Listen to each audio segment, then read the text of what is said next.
স্বামীর ব্যবসার জন্য বাবার বাড়ি থেকে যৌতুক না আনার কারণে আমার সংসারটা ভেঙে গেল। আমার নাম রূপা। আমার বয়স ২৮। আমি একটা গ্রামের মধ্যবিত্ত পরিবারের মেয়ে। আমার বাবা ছিল প্রাইমারি স্কুলের শিক্ষক। আমার মা ছিল গৃহিণী। আমার ছোট্ট একটা পরিবার, কিন্তু সেখানে প্রচণ্ড সুখ ছিল। ২ ভাইয়ের পরে আমি ছিলাম তাদের একমাত্র ছোট বোন। পরিবারের সবার খুব আদরের। আমার শৈশবটা খুব ভালো কেটেছে। কিন্তু আমি জানতাম না এই পৃথিবীর আরেকটা দিক এত ভয়ঙ্কর, এত নিষ্ঠুর। মাত্র ২১ বছর বয়সে আমার বিয়ে হয়ে যায়। একটা ভালো পরিবারের ছেলের সাথেই আমাকে বিয়ে দেয়। আমার বাবা ভেবেছিল পরিবারটা যেহেতু ভালো, ছেলেটা নিশ্চয়ই ভালো হবে। আমার স্বামী ঢাকায় একটা কোম্পানিতে চাকরি করে। দেখতে শুনতেও বেশ সুদর্শন, কথাবার্তাও খুব ভালো।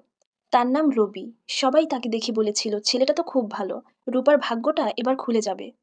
আমিও সেটাই ভেবেছিলাম। কিন্তু ভাগ্য আর কল্পনার মধ্যে যে অনেক পার্থক্য আছে, তা আমি বুঝতে পারি বিয়ের ১ মাসের মধ্যেই। বিয়ের পর ১ম সবাই খুব ভালো ছিল। কিন্তু ১ মাস পরেই আমার শাশুড়ি আমার খুঁত ধরতে লাগলেন। আমাকে বলতেন, "তোর রান্না ভালো না, তুই গরিব ঘরের মেয়ে। আমার ছেলেটার কপাল খারাপ, তাই তোর মতো একটা মেয়েকে আনতে হইছে।" এত কথার পরেও আমি সবসময় চুপ থাকতাম। আমার মা বলে দিয়েছে, শাশুড়ির সাথে কখনোই তর্ক না করতে। রবির চোখের সামনেই এসব ঘটতো। কিন্তু রবি এর কোনো প্রতিবাদ করত না। রবি আমাকে উল্টো বলতো, "একটু মানিয়ে নিলে তোমার কি সমস্যা হয়? মা তো তোমার ভালোর জন্যই বলে।" আমি ভেবেছিলাম সময়ের সাথে সাথে সব ঠিক হয়ে যাবে।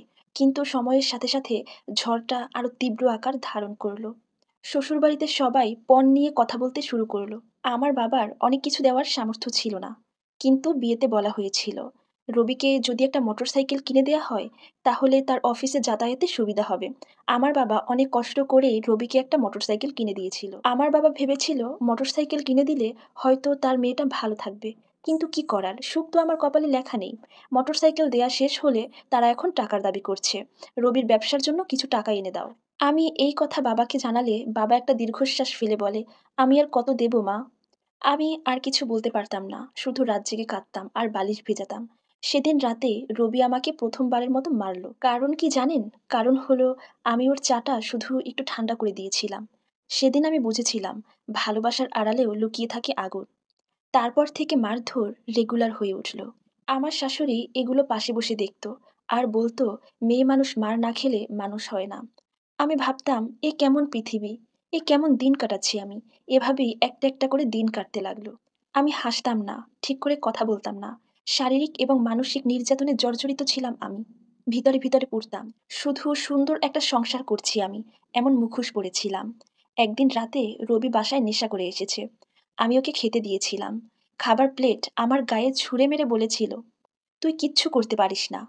তুই আমার জীবনটা শেষ করেছিস।" আমি শুধু সেদিন শান্ত গলায় বলেছিলাম, "আমি যেহেতু এতই খারাপ, আমাকে ছেড়ে দে।" এরপর সে এমনভাবে আমার মাথার চুল আঁকড়ে ধরেছিল যে মাথার ত্বক ছিঁড়ে গিয়েছিল, রক্ত পড়তে শুরু করলো। আমি অনেক কান্নাকাটি করছিলাম। কিন্তু আমার শ্বশুর-শাশুড়ির কোনো কর্ণপাত ছিল না। তারা পাশের রুমে বসে টিভি দেখছিল। সেদিন রাতটা আমার জীবনের মোড় ঘুরিয়ে দিয়েছিল। পরের দিন সকালে আমি নিজের জামাকাপড় গুছিয়ে বাবার বাড়িতে চলে আসলাম। বাবা-মা আমাকে কিছুই জিজ্ঞেস করেনি। শুধু বুকে টেনে নিয়েছিল। আর বলেছিল, "আর ফিরে যাবি না ওখানে। জীবন একটাই, সুন্দর করে বাঁচতে হবে।" কিন্তু সমাজ তো চুপ ছিল না। আশেপাশের লোকজন বলতে শুরু করলো, "মেয়েটা ভালো না। নিজের স্বামীকে ধরে রাখতে পারেনি।" আমি একা শুরু করলাম সমাজের সাথে লড়াই। আমার মা বলল, "তুই এখন পড়াশোনা চালিয়ে যা।"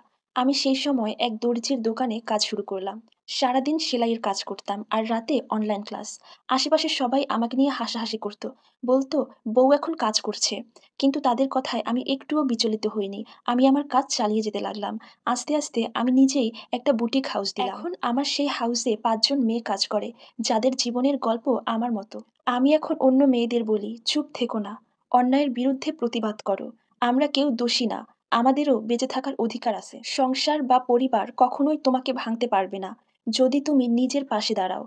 সবশেষে আমি একটা কথাই বলবো, সংসার ভাঙতেই পারে। এই জন্য তুমি নিজে ভেঙে পড়ো না। নিজের চরিত্র ঠিক থেকে লড়ে যাও। আল্লাহ হাফিজ।